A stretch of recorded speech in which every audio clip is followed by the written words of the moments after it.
बिस्मिल्लाहिर्रहमानिर्रहीम।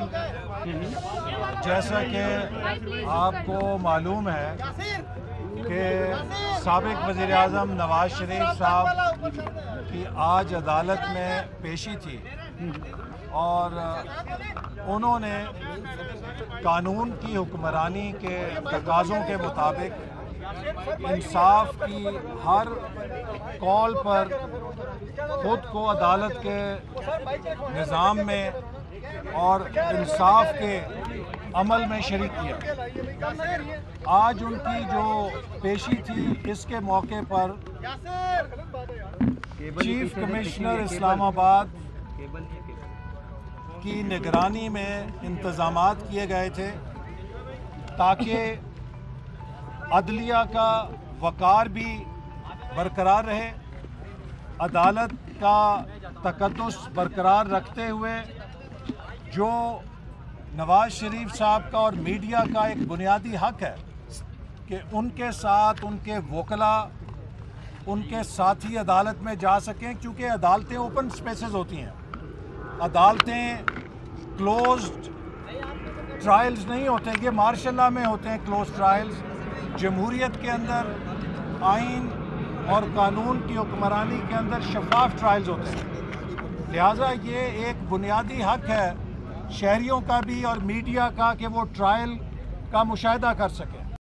Chief commissioner ने media के साथ भी मिलकर तय किया, चूँकि अदालत के कमरे में जगह महदूद है, कि मीडिया के चंद लोगों को पास या उनको इजाज़त दी गई कि जो अंदर जा सकेंगे। और इसी तरह नवाज शरीफ साहब के साथ जो उनके सीनियर साथी और वकला अदालत के कमरे में जाना चाहते थे, उनकी भी फहरिस्त पर इत्तफाक हुआ। आज सुबह यकायक एक नई सूरत हाल पेश आई और मुझे चीफ कमिश्नर ने ये मुतला किया कि अचानक रेंजर्स नमूदार हुए हैं और रेंजर्स ने इस जगह की कस्टडी टेक ओवर कर ली है। इस्लामाबाद में rangers are under the command of chief commissioner और चीफ कमिश्नर ने कहा कि मैंने उन्हें कहा कि यहाँ पर एक इंतज़ाम तय हुआ है, हमने उसके मुताबिक चलना है। और चीफ कमिश्नर के मुताबिक जो मुकामी रेंजर्स की उनकी यहाँ पे कमांड कर रहे थे लोग, उन्होंने चीफ कमिश्नर को इनकार कर दिया कि हमारे अपने हुक्म हैं और हम नवाज शरीफ साहब के अलावा किसी को अंदर नहीं जाने देंगे। ये एक ऐसी सूरत हाल है, ये एक ऐसी सूरत हाल है कि जो बहुत ही काबिल अफसोस है। और ख़ुद मैं बहैसियत इंटीरियर मिनिस्टर इस सूरत हाल का नोटिस लिए बगैर नहीं रह सकता, चूँकि rangers is a force which is subordinate to ministry of interior and when they are deployed they are supposed to work under the command of civil administration। और अगर रेंजर्स ने सिविल एडमिनिस्ट्रेशन और चीफ कमिश्नर जिनकी हदायत के मतहत वो काम करने के पाबंद हैं, उनकी हुक्म अज़ूली की है, तो इसकी आला तरीन सतह के ऊपर न सिर्फ इंक्वायरी होगी बल्कि इस बात को भी देखा जाएगा कि हुकूमत की रेट को किसने चैलेंज किया है।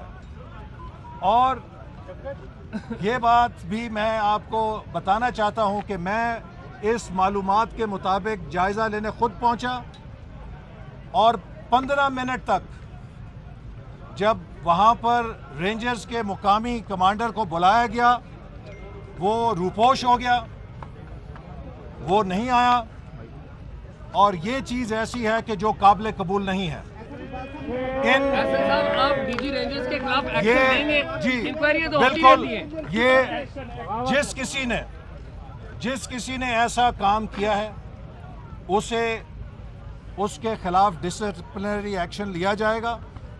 और मेरी बात सुने, और अगर ये असूल साबित नहीं होगा कि रेट ऑफ द स्टेट क्या है और सिविल एडमिनिस्ट्रेशन की रेट क्या है, then I will resign as interior minister because I cannot be a puppet interior minister कि वजीर दाखिला मैं हूँ और मेरे मतहत फोर्स कहीं और से हुक्म लेकर वो अपनी कार्रवाई करे। यहाँ पर एक कानून होगा, एक हुकूमत होगी, एक रियासत के अंदर दो रियासतें नहीं चल सकती।